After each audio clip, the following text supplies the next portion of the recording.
So if you're dealing with fatty pancreas issues, your first question will be like, well, how would my pancreas even get fatty? So in this video, I'm going to go over some studies here. We'll have links to these studies in the description below, just to kind of help you understand how this problem can come about, some of the issues that it can create, and then I'm going to give you 4 steps that you can do to turn the situation around. Here we go. TC Hale is not a doctor and does not claim to be a doctor or licensed in any type of medical field. Don't be an idiot and use anything heard on the show as medical advice. This information should be used for educational purposes only, and you should contact your doctor for any medical advice. Now get off me. So to understand why the body would put fat into the pancreas, let's first understand this subcutaneous fat that occurs under our skin. And this is the body's main storage area for excess energy, and it will store it in these fat cells, and it has 2 ways to do this. It can use hypertrophy or hyperplasia. So with hypertrophy, these fat cells will expand so that it can fit more fat in there, and then sometimes our pants also expand and then they don't fit anymore. But when those fat cells get too big, they can start to be damaged and then create problems and inflammation. So the body doesn't want that to happen. It has this other move, hyperplasia, where it can create other fat cells and then put more storage in these other fat cells. So the body has different mechanisms when everything is not working the way that it wants to. The problem is when all of those fat cells get too expanded and we don't have anywhere else to put this, now the body's going to store fat in this visceral fat. And visceral fat is the fat that occurs around our organs. Now, the problem is a lot of people will become insulin resistant where they've been eating too many carbohydrates or sugars too often, and then that makes insulin go too high too often, and now the cells stop listening to that insulin, and now we become insulin resistant and we can't process that glucose correctly. The problem is when someone becomes insulin resistant, it removes both of these moves. Now these cells can't expand as much and the body can't create more fat cells. So now we move to this visceral fat storage a lot sooner. Now this visceral fat is different from the other storage. It has the ability to affect our hormones and the way that our body is functioning, and it can create a lot of trouble. It's not just storage like this subcutaneous fat is.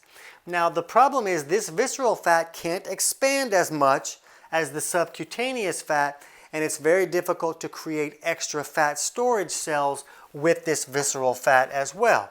So when that becomes too full, now the body has to go to what's called ectopic fat, and then it will start to store the fat in the organs and in our muscle tissues.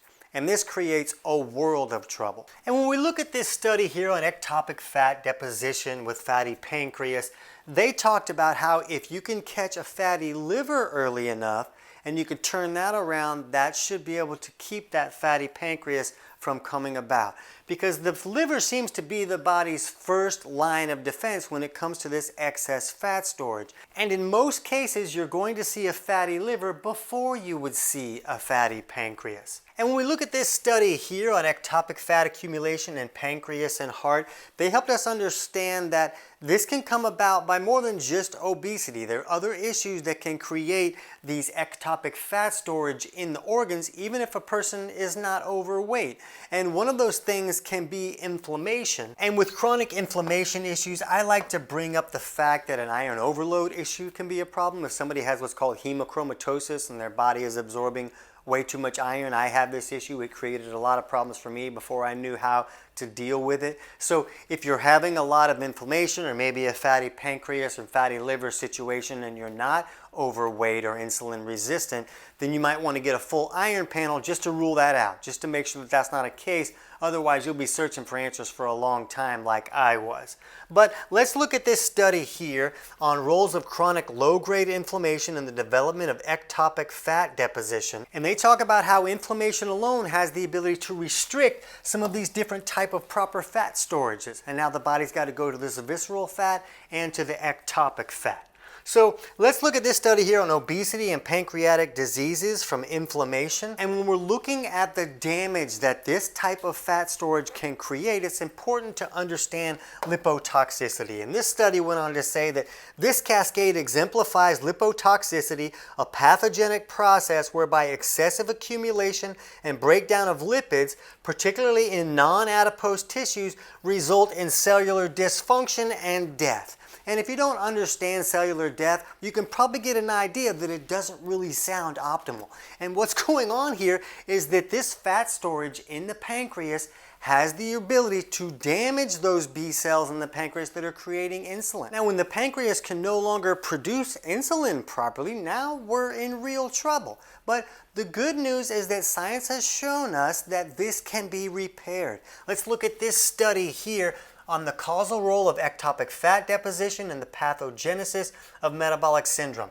And they say marked reductions in ectopic fat deposition may result in the reversal of insulin resistance in the liver and muscles and normalization of pancreatic B cell function. So these pancreatic cells can start to work the right way, and we can also become less insulin resistant.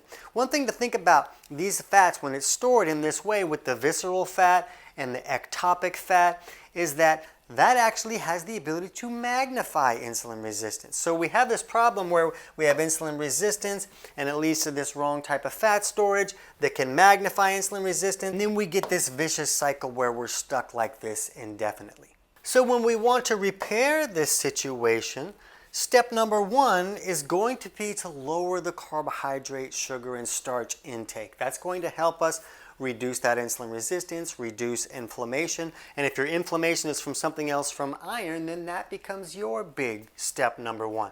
But we have to lower the carbohydrates. That includes alcohol. I don't want you to think that you're going to be able to continue to drink alcohol and fix this problem. Now, you're probably not going to like me to say that, but I don't care. I don't care if you like me. I want to see you have results. Understand that drinking alcohol is really magnifying this problem. It's why we see so much alcoholic fatty liver. It's just these liquid sugars going in and all the trouble that it creates. You have to lose the alcohol. You have to lower the carbs to correct that insulin resistance. Now, there's other steps that you can take to really improve insulin resistance. I'll have a link in the description below for our video on 5 steps to improve insulin resistance. But this is a really important step. So a person doesn't necessarily need to do like a ketogenic diet or a carnivore diet. Just a lower carbohydrate diet is usually going to be enough. And understand that you're not going to fix this by Thursday so that you can go to your hoedown on Friday. It's going to take some time to fix insulin resistance and correct all of this inflammation. So step number 2 is to fix any digestive malfunctions or digestive symptoms that are going on.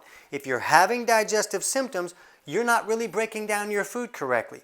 And if you can't do that, the cravings for these carbs and sugars is going to be brutal. You're not going to get past these. It's not about willpower. It's about helping your body get the nutrients that it really needs. And to do that, you may need to fix some digestive processes. So I talk about that in hundreds of videos. I'm not going to go into that here, but I'll have a link in the description below for our video on full digestive reset that'll walk you through figuring out which aspects of digestion are not working correctly and steps you can take to improve those. So step number 3 is to eat real food. Wouldn't that be weird? You can't really eat out of a vending machine or the middle of the grocery store where all the processed junk is and expect to fix this problem. You're going to have to eat some real food, and that means you really got to remove the high fructose corn syrup that's in pretty much all the processed food. That is really creating these insulin problems and this inflammation, and it really magnifies all of this visceral fat storage. So we want to get rid of the high fructose corn syrup. Now, step number 4 is going to be to target the visceral fat. Now, when we're lowering our carbohydrates, we're taking a lot of steps that allow us to lose weight. Losing weight and reducing this subcutaneous fat is going to eventually help reduce the visceral and the ectopic fat that's inside the organs as well. But we really want to also target this visceral fat. There are specific steps that you can take that really help you drop that visceral fat a lot faster while you're also losing the other body fat. So I hope this video helps you understand how this fatty pancreas issue can come about and steps that you can take to really turn it around. But if you want to understand how to really target this visceral fat, you can jump over right now and check out our video on the easiest plan to lose visceral fat. I can't wait to hear about your results.